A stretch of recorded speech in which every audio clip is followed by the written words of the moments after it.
반갑습니다.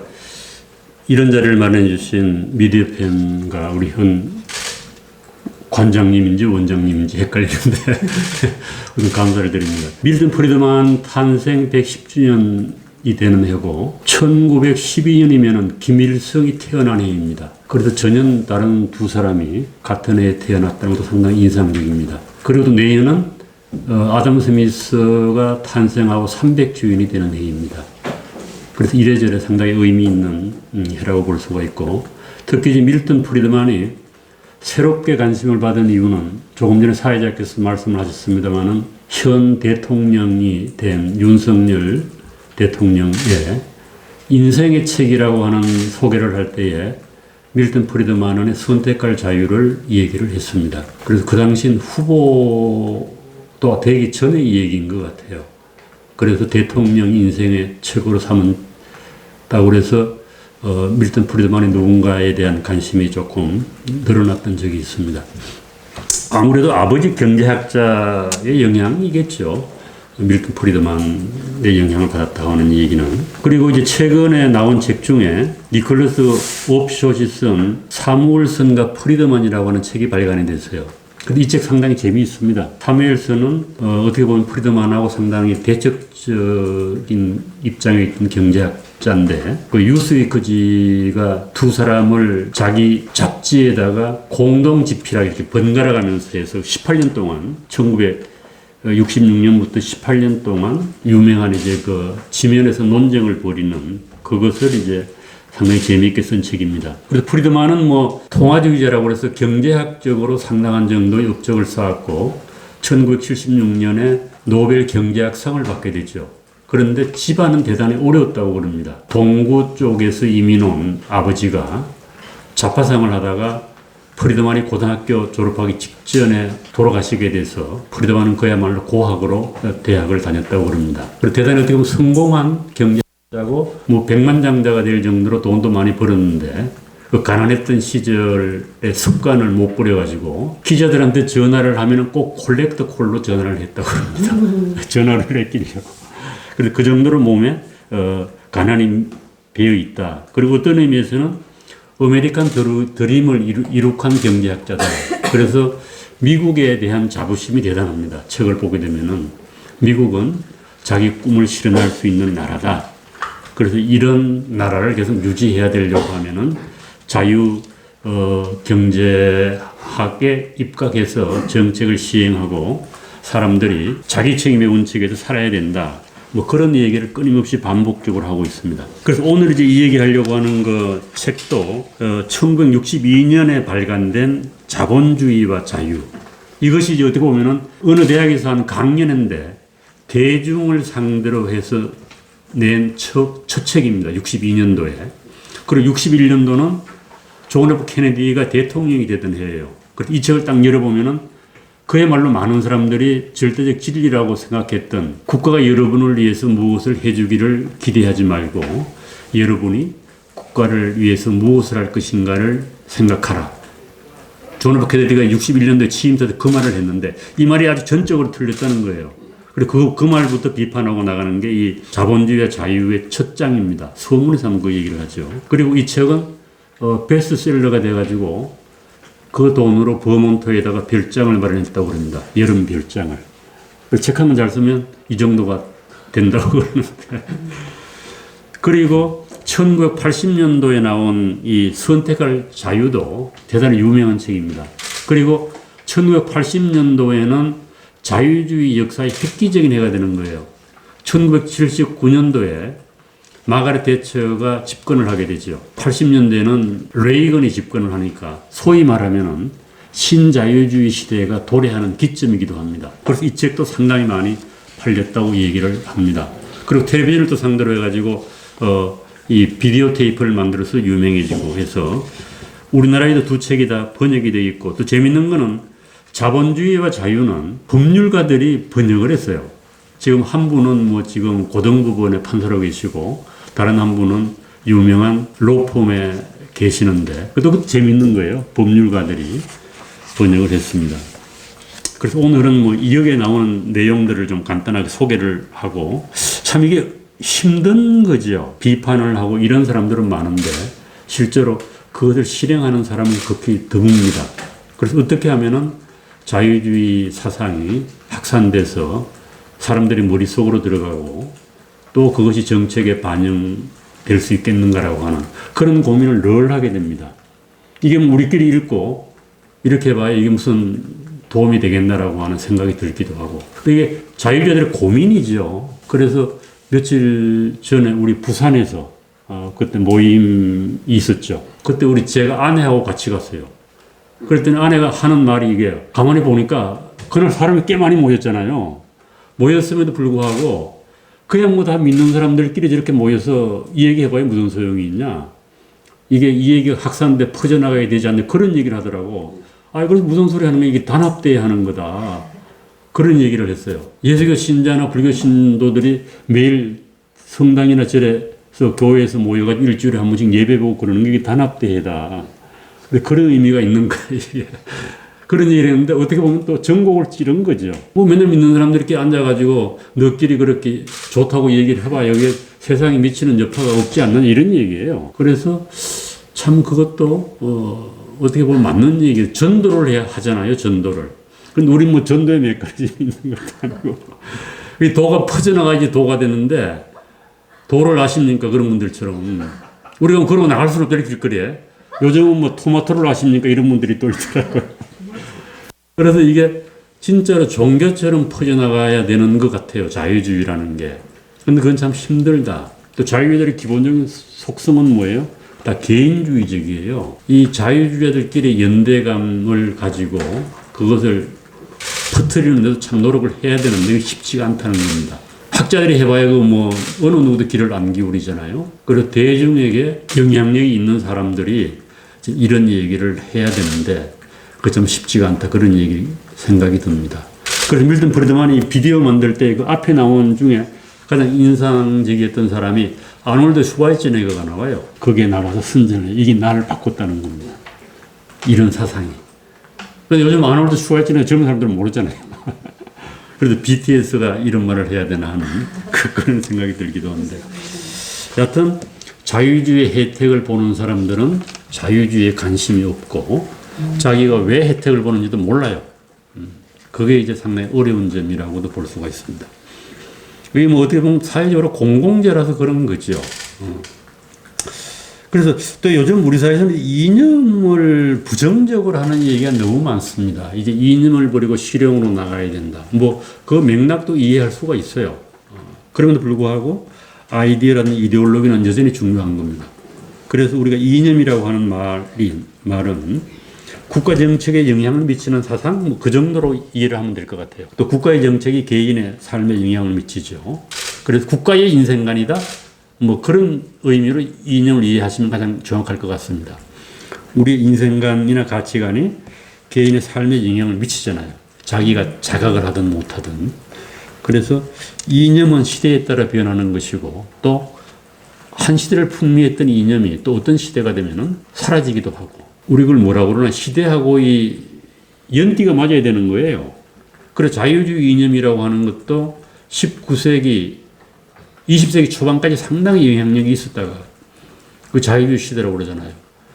20세기 초반 뭐 전쟁이 일어나고 그러다가 케인즈가 지배하면서부터 이거가 20세기 거의 말까지 케인즈주의가 지배하게 되잖아요. 그러다가 1980년대에 다시 이제 신자유주의라고 하는 이념이 세계적으로 확산되다가 또 주춤한 시점이 지금 와 있는 것 같습니다. 그래서 이념도 시대를 잘 만나고 그 시대를 만나고 정치인을 잘 만나야지만이 확산되고 그것이 정책화된다. 이런 생각을 해볼 수가 있고 그렇습니다. 이념의 종류에는 뭐 여러 가지가 있습니다만 자유주의 이념도 그 중에 하나이고 자유주의 이념도 이렇게 두 개로 갈리잖아요. 고전적 자유주의가 있고 현대적 자유주의가 있습니다. 그래서 오늘 주로 얘기하는 이 프리드만의 사상은 고전적 자유주의, 아담 스미스의 전통을 이어받은 고전적 자유주의라고 볼 수가 있습니다. 윤석열 대통령이 특히 이제 우리가 주목을 했던 이유는 취임사에서 자유라고 하는 말을 35번을 언급을 합니다. 그래도 재밌는 거는 자유시민이란 말을 여러 차례 썼어요. 그리고 어떻든지 간에 이번 윤 대통령의 취임사가 흥미로운 점 중에 하나는 지금까지의 모든 대통령은 존경하는 국민 여러분, 500만 아니면 750만 회동포 여러분에서 끝났어요. 그런데 이번에 윤 대통령은 세계 시민 여러분이라고 그랬어요. 세계 자유시민 여러분. 그러니까 세계 시민을 호명을 했어요. 이거는 전 처음이라고 봅니다. 그러니까 드디어 이제 대한민국 대통령이 세계 시민을 상대로 해서 연설을 하는 거죠. 그래서 이거 상당히 특이하고 주목해야 할 점이라고 저는 봅니다. 세계를 대상으로 이 얘기를 한 거죠. 듣든지 말든지 상관없이.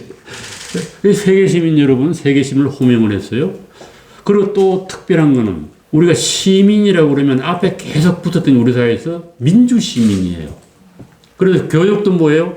민주시민 교육입니다. 지금 모든 교육청에서 민주시민 교육을 하고 있고, 민주시민, 이거는 참여를 주장하는 좌파적 시민이에요. 우리가 의식 없이 민주시민 교육을 바람직하다고 생각을 했는데, 실질적으로는 좌파 시민 교육이에요. 그다가 되고 이제 자유시민을 이 얘기를 했습니다. 물론 이제 우리나라에 자유시민 연구도 있었죠. 그러나 민주시민에 대비되는 개념으로 자유시민을 부각시킨 것도 저는 상당한 의미가 크다고 봅니다. 그래서 이제 민주시민 교육을 끝내고 자유시민 교육을 시작을 해야 된다. 저는 그런 생각을 합니다.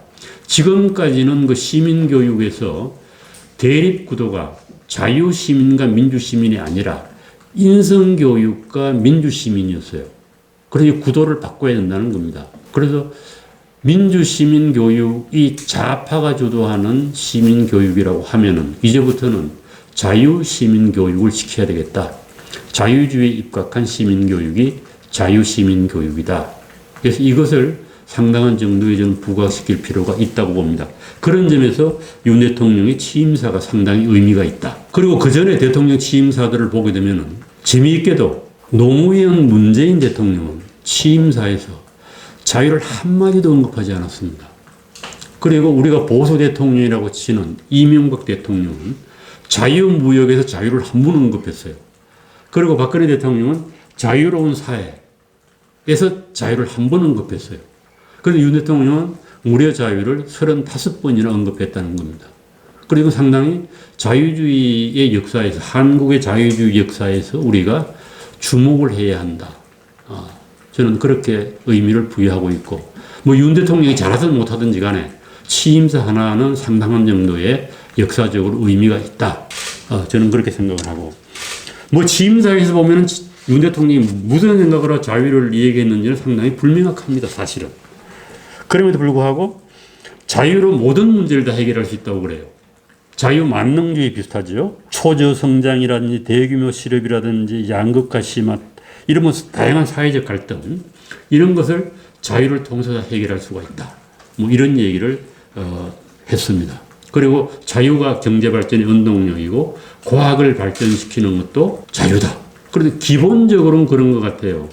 이 관점이 우리가 안고 있는 모든 문제는 경제가 성장하면 해결할 수 있다. 이런 관점입니다. 그것도 어느 정도 상당히 맞는 얘기죠. 모든 사회적 갈등이라든지 이런 것들은 사람들이 불만이라고 하는 대개 경제적 불만이라는 거예요. 상당히 맞는 얘기라고 저는 봅니다. 그래서 자유주의 경제정책을 6월 달에 발표를 하게 되죠. 그 기본적인 다 들어가 있습니다. 규제를 혁파하고 세금을 낮추고 이런 거죠. 민영화 얘기는 안 했습니다만 민영화 얘기를 하는 대신에 공무원 숫자를 동결하겠다는 얘기를 했습니다. 이런 것이 어떻게 보면은 자유주의의 가장 기본적인 입장인 감세, 규제 혁파, 그 다음에 민영화, 이거하고 장단이 딱 맞습니다. 그래서 시장과 민간이 주도하는 경제를 만들겠다. 이런 얘기를 했더니 그럼 또 뻔한 얘기죠. 반대가 나오는 거는. 그래서 이 야권에서는 무슨 이 박근혜 줄푸스로 되돌아가자는 얘기 맞습니다. 경제정책이라고 하면 두 가지밖에 없어요. 자유주의적이냐 반자유주의적이냐.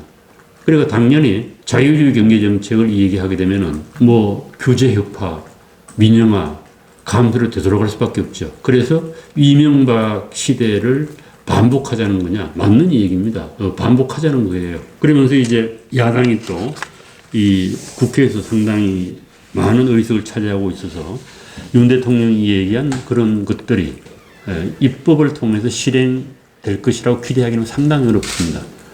모든 그 중요한 사안들은 국회의 동의로 돼야 되지 않습니까? 법률이 개정이 돼야 되고.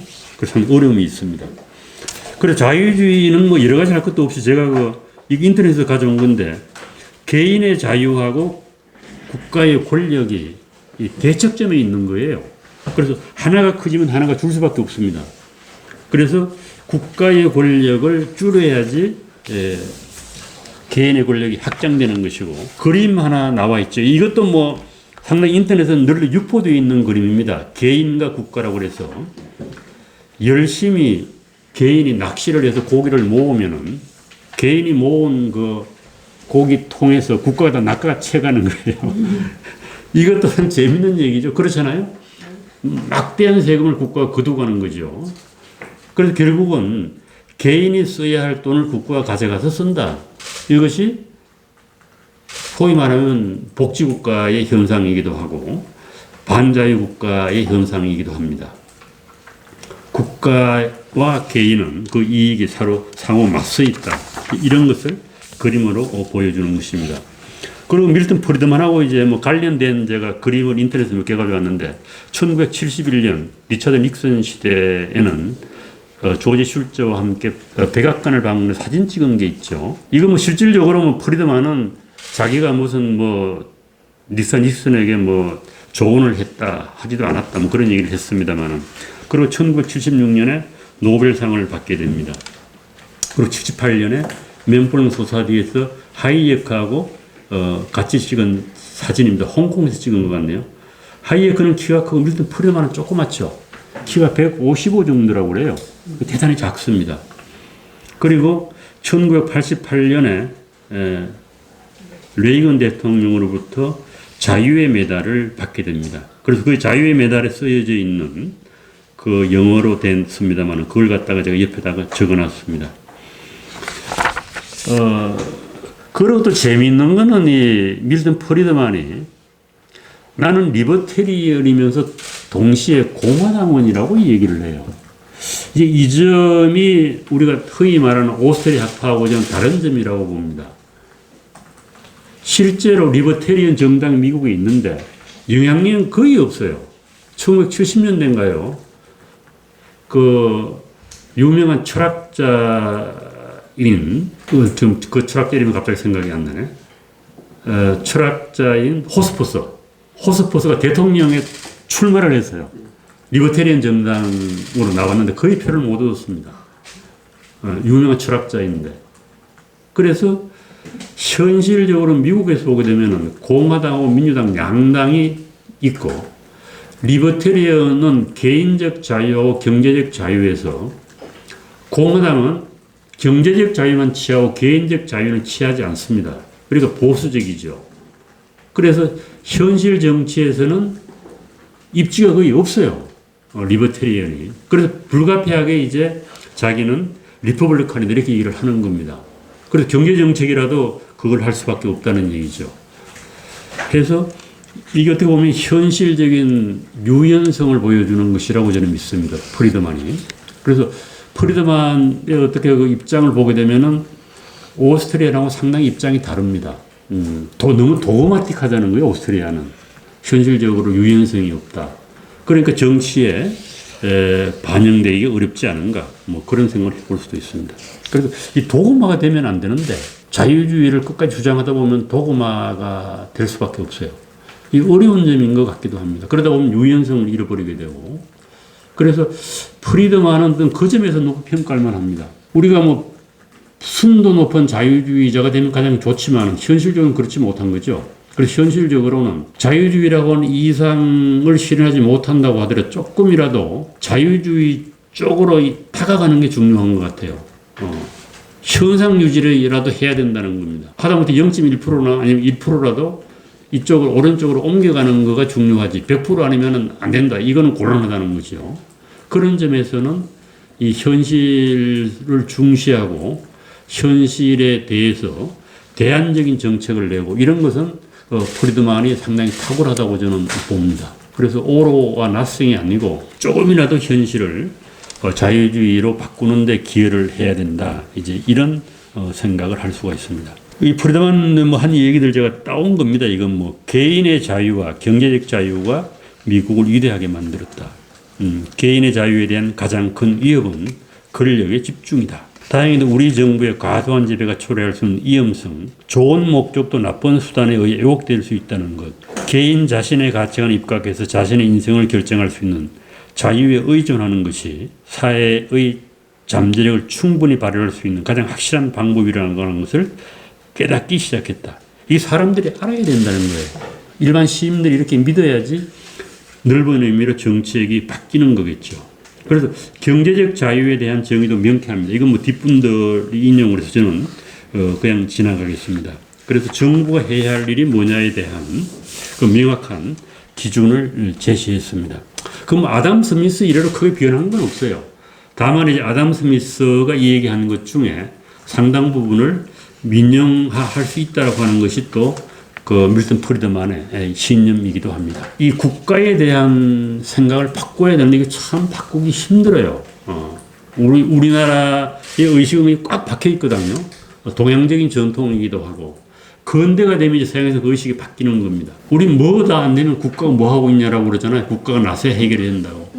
그래서 정부가 들어가서 나쁘다. 이 국민들의 의식이 그거는 정부미밖에 없어요. 정부미. 우리 정부가 들어간 것 중에 정부미는 안 좋다고 보잖아요. 요즘 정부미가 사라진 지 오래됐습니다만은. 그래서 국립대학들 앞에 내셔널 유니버시티 다 붙여요.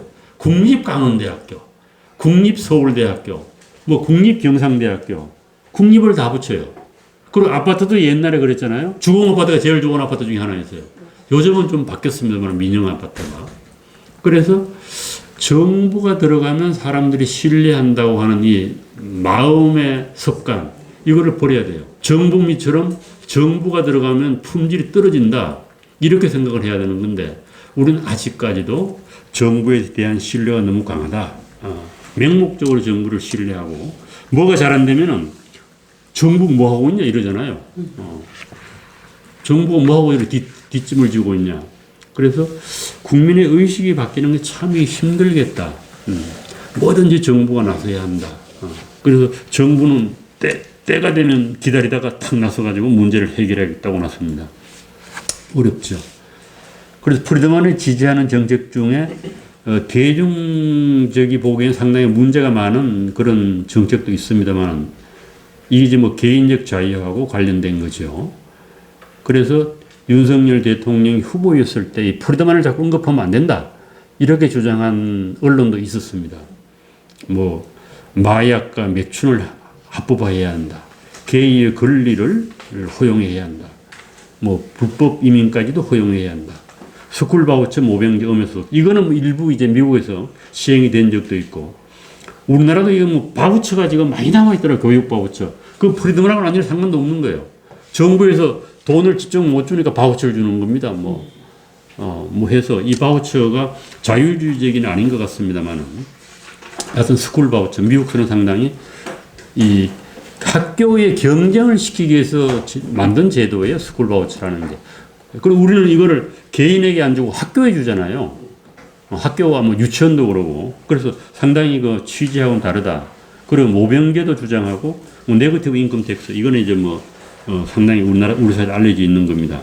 그리고 프리드만이 반대하는 정책이 공공주택, 최저임금, 기업 규제, 기업의 사회적 책임. 우리나라는 기업의 사회적 책임을 너무 좋다고 생각을 합니다만은 요즘은 ESG로 나와가지고 하는 미국 공화당에서 ESG를 공식적으로 반대하고 나왔습니다. 그 다음에 정부의 역할은 외부의 적으로부터 국가를 보호하고 동료의 공격으로부터 시민을 보호하는 것이다. 그러니까 경찰하고 군대죠. 그리고 스스로 자신을 책임질 수 없는 사람을 보호하는 것이다. 이거는 이제 하이에커도 그러고 프리드만도 얘기하는 겁니다. 시장에서 자신의 노력으로 먹고 살 힘이 없는 사람들은 정부가 어떻게 보면 책임져야 한다는 거예요. 이건 당연한 얘기입니다. 최소한의 그 보살핌은 정부가 제공해야 된다. 이런 입장이라고 볼 수가 있습니다. 그리고 선택할 자유의 철학적 기초라고 해서 이제 보게 되면은 평등한 권리, 이 결과의 평등이 아닙니다. 신 앞에 평등, 법 앞에 평등, 뭐 그런 거 하고, 하나는 자발적 협력. 이거 시장을 설명하는 거죠. 국가가 개입하지 않아도 자발적 협력을 통해서 개인들이 질서를 만들고 유지해 간다는 얘기입니다. 그래서 가장 중요한 것은 이 정부의 역할을 어디까지 인정할 것이냐라고 하는 점에서 좌파하고 우파는 상당한 정도의 입장의 차이가 납니다. 그래서 어느 선에서 끊을까라고 하는 것은 대단히 중요하고 현실적임에도 불구하고 그 명확한 선을 제시하는 것은 대단히 힘든 것 같습니다. 국가의 영역과 이 시장의 영역을 어느 선에서 잘라야 하느냐. 그래서 그 선은 자유주의자들도 상당히 차이가 나는 겁니다. 그래서 우리나라 같은 경우는 그 선이 너무 국가 쪽으로 기울어져 있는 것이 아닌가라고 하는 이제 그런 생각을 하게 됩니다. 그리고 또 가장 이제 중요한 거는 윤석열 정부가 들어오면서 이제 공정과 상식을 많이 얘기했는데 이거 참 어려운 개념이에요. 특히 공정이라고 하는 개념이 그렇습니다. 대단히 추상적이어 가지고 이 공정 개념은 실제로 우파적 개념은 아니에요, 이게. 뭐 정의에서 나온 거 문재인 대통령도 그런 얘기를 했지 않습니까? 출발은 평등하고 과정은 공정하고 결과는 정의로워야 한다. 그래서 이거를 긍정적으로 정의하기는 대단히 어려운 개념이 공정입니다. 그래서 우리나라에서 이 공정하게 한다고 해가지고 이 채용제도에 정부가 도입한 게 브라인드 채용 아니에요. 그럼 이것이 또 대학에서 학생 선발까지 브라인드 채용으로 갔거든요. 이거 상당히 말도 안 되는 것 같아요. 제가 보기에는. 우리가 사람을 평가할 때는 과거를 보고 평가하는 거거든요. 그런데 과거를 다 묻어두고 뭘 보고 평가하는 건지 모르겠어요. 그리고 그 평가가 상당히 손실을 초래할 요인이 많습니다. 브라인드 채용이. 그래서 우리는 그것을 기업이 아니라 정부부터 먼저 도입을 했거든요. 그래 정부는 뭐 망하든지 상관없다는 얘기예요. 어떤 의미에서는. 인재 등용을 잘못해서. 그리고 이걸 공정이라고 보거든요. 그런데 기본적으로 우리가 이 평등이라고 하는 것에 가치를 부여하다 보니까 그렇게 나오는 겁니다. 그래서 불평등이 좋다라고 얘기하면 이건 참 사회적으로 인정을 받기 힘든 상황임에도 불구하고 어떻게 보면 그걸 인정을 해야 되는 것 같아요. 불평등의 사회적 기능이 상당히 있고 또 불평등을 나쁘다고 그래가지고 그것을 평등을 이룩해다 하겠다라고 할 때 엄청나게 심한 왜곡이 일어나고 실질적으로 평등이 실현될 수도 없다는 얘기입니다. 그래서 프리드만은 이런 얘기를 합니다. 인생은 공평하지 않다. 이거 인정해야 한다는 거예요. 인생은 공평하지 않다. 자연이 만들어 놓은 것을 정부가 시정할 수 있다고 믿는 것은 매력적이다. 그러나 우리가 개탄하는 공평으로부터 우리가 얼마나 많은 혜택을 누리는지를 깨닫는 것도 중요하다. 그래서 불평등을 널리 용인하는 사회하고 그것을 어떻게 해서든지 없애려고 하는 사회가 활력은 말할 수 없을 정도로 차이가 난다는 겁니다. 그래서 이게 인생의 출발점으로 삼아야 한다. 인생은 평등하지 않다. 우선 거기에서 출발하는 겁니다. 그래서 참 대중의 관심을 마음을 얻기는 어려운 주장인 것 같아요. 무슨 소리 하는 거냐? 불평등하니까 그것이 출발해서 네가 너를 키워나가라. 이런 얘기를 하고 있는 것이 어떻게 보면 철학적 메시지이면서 동시에 개인들에게 어떤 인생 간의 메시지가 아니겠는가 하는 그런 생각이 듭니다. 그래서 어떻게 보면 개인의 책임을 인정하라는 거죠. 모든 걸 국가가 해결해주고 국가의 책임으로 돌리고 뭐가 잘 안 풀리면 다 이게 국가 탓이다. 이거 곤란하잖아요. 내 탓이다라고 할 때 비로소 내가 노력할 수 있는 여지가 생기는 겁니다. 그래서 자유주의의 가장 이제 출발점은 자기 책임의 원칙인데 이거 참 인정하기 힘들어요. 뭐 어린 아이들이나 부모들 탓하기 바쁘잖아요. 애들도 안 되면 부모 탓이라고 그러고 또 개인이 안 되면 제도 탓이라고 그러고 시장 탓이라고 그러고 물론 그런 측면이 없는 것도 아니죠. 그러나 중요한 거는 내가 무엇을 할 것인가라고 하는 그 출발선에 서서 내가 할 수 있는 것부터 해나가야 된다는 겁니다. 기본적인 자유의 메시지라고 하는 것은. 그런 의미에서 국가뿐 아니라 개인도 남 탓 좀 덜하고 과거 정부 탓도 좀 이제 덜하고 내가 무엇을 할 수 있는 것을 해나가는 그 용기가 필요하겠다. 저는 그런 생각을 하고 그것이 프리드만은 오늘 우리나라에 주는 교훈이기도 하고 또 개인에게 주는 교훈이기도 하다. 그렇게 생각을 합니다. 감사합니다. 예, 감사합니다.